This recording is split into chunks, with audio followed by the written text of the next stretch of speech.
эфире новости экономики на Якутия-24. В студии Нургуяна Иванова. И в ближайшие минуты я расскажу об экономических событиях в республике и стране. Якорный резидент ТОР Южная Якутия, угледобывающая компания «Колмар» запустила обогатительную фабрику «Денисовская» в Нерюнгринском районе республики сегодня, 26 апреля. Предприятие по производству коксующихся углей было построено всего за 10,5 месяцев и уже сегодня даст первый концентрат. Компания уже начала реализацию проекта по строительству шахты «Восточно-Денисовская». Все оборудование уже приобретено. Шахта будет загружена в полном объеме уже к 4-му кварталу этого года, и к концу года Денисовская фабрика будет выгружать 6 миллионов тонн угля. «Колмар» является локомотивом создания новых производственных объектов, которые создают рабочие места и формируют налоговую базу, что позволит в дальнейшем развиваться не только Нерюнгринскому району, но и всей республике, сказал премьер-министр Якутии Евгений Чекин. Построенная в сжатые сроки на Денисовском месторождении, фабрика является примером плодотворного сотрудничества России и Китая. От проектирования и строительства до запуска предприятия в эксплуатацию проводится совместная работа специалистов двух государств. Технология полностью исключает негативное воздействие на окружающую среду.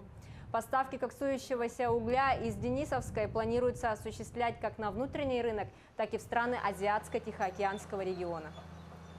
В России впервые с 2013 года зафиксирован рост несырьевого экспорта. Об этом сказал Дмитрий Медведев в ходе заседания Президиума Совета при президенте Российской Федерации по стратегическому развитию.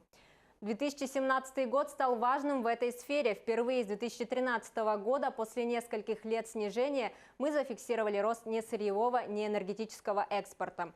В цифрах это 22% в годовом исчислении, более 130 миллиардов долларов, 133,7, если строго говорить, сказал премьер-министр. Он объясняет эти показатели тем, что восстановились цены на ряд позиций на товарных рынках, а также поддержкой экспорта правительством России.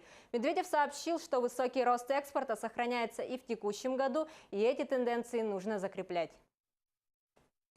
На повышение зарплат сотрудникам бюджетной сферы необходимо изыскать еще 2 миллиарда рублей. В общей сложности на повышение зарплаты будет направлено 12 миллиардов рублей.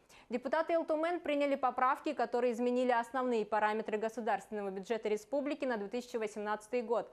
В итоге общий объем доходов бюджета Якутии на 2018 год составит 193 миллиарда рублей, расходов 194,7 миллиард рублей. Размер дефицита государственного бюджета Якутии на 2018 год не изменен и составляет 1,7 миллиард рублей. Алроса и Антверпенский мировой алмазный центр 24 апреля в Москве подписали новое расширенное соглашение о сотрудничестве. Трехлетнее соглашение призвано повысить эффективность взаимодействия сторон. В частности, оно предполагает, что компании продолжат обмен информацией по алмазно-бриллиантовому рынку. Кроме этого, стороны договорились о совместном продвижении маркетинговых инициатив, в том числе инициатив видового маркетинга с целью поддержания ценности бриллианта как продукта и стимулирования спроса. Монтаж ветропарка в поселке Тикси завершится к осени этого года. Строительство возобновляемого источника энергии идет при участии японских специалистов. Основное оборудование доставят в летнюю навигацию. Отмечу, что пока в Северном энергорайоне республики основу электроэнергетики составляют локальные источники малой генерации. В этом энергорайоне 144 электростанции, для которых ежегодно завозится около 70 тысяч тонн дорогостоящего дизельного топлива. Для контроля ситуации, происходящей в высшем менеджменте группы компаний «Сумма», куда входит являющаяся стратегической для республики компания «ЕТЭК», в Якутии создана совместная рабочая комиссия. В состав комиссии вошли члены правительства Якутии, депутаты и руководство компании «ЕТЭК». При наихудших сценариях развития событий вокруг ЕТЭК Якутия готова выкупить блок-пакет акций компании 25% плюс 1 акция, чтобы быть в числе владельцев и осуществлять контроль. В конце марта-начале апреля владельцы группы компаний «Сумма» были задержаны в связи с раскрывшимся фактом хищения средств в размере 752 миллионов рублей. Продолжение темы ЯТЭК. Проект строительства метанолового завода в Мегино-Кангаласском районе Якутии, который планировала реализовать компания ЯТЭК, приостановлен. Общественные слушания по вопросу строительства метанолового завода в Мегино-Кангаласском районе прошли в начале 2018 года. Предполагалось, что проект строительства завода пройдет несколько стадий. Согласно предварительному проекту, мощность завода должна была составить 5000 тонн метанола в сутки, в год 1,7 миллионов тонн. Экспортировать продукцию предполагалось в Китай, Японию и Южную Корею.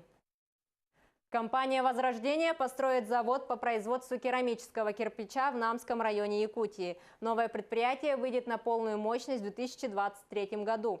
Проект был одобрен для включения в государственную программу «Социально-экономическое развитие Дальнего Востока и Байкальского региона». На новом предприятии будет создано около 100 рабочих мест. Запуск вспомогательных производств обеспечит работу еще 200 якутянам. Ставку компания делает на привлечение местных специалистов. В Якутии 3000 граждан обучат техническим профессиям и трудоустроят на промышленные предприятия Якутии. Данная инициатива выдвинута для комплексного решения проблемы занятости населения сельской местности. После завершения программы обучения 5 крупнейших предприятий недропользования Якутии предоставят более 3000 рабочих мест жителям республики. Соглашение о взаимном сотрудничестве по реализации приоритетного проекта республики «Местные кадры в промышленность» были подписаны с рядом промышленных компаний, таких как «Полюс Алдан», «Якутуголь», «Эльгауголь», «Прогноз», «Золото Селигдара». Центробанк назвал курс доллара и евро по отношению к рублю на четверг, 26 апреля. Доллар стоит 61 рубль 7 копеек. Стоимость евро, по данным Центробанка, в четверг составляет 75 рублей и 3 копейки. Между тем, аналитики прогнозируют стабилизацию курса рубля к осени этого года. Согласно прогнозам, доллар будет стоить в районе 57-62 рублей. По словам экспертов, при нынешних тенденциях, учитывая платежный баланс и конъюнктуру на нефть, никаких оснований для ослабления рубля нет. На этом у меня все. Оставайтесь в курсе экономических событий на Якутия 24.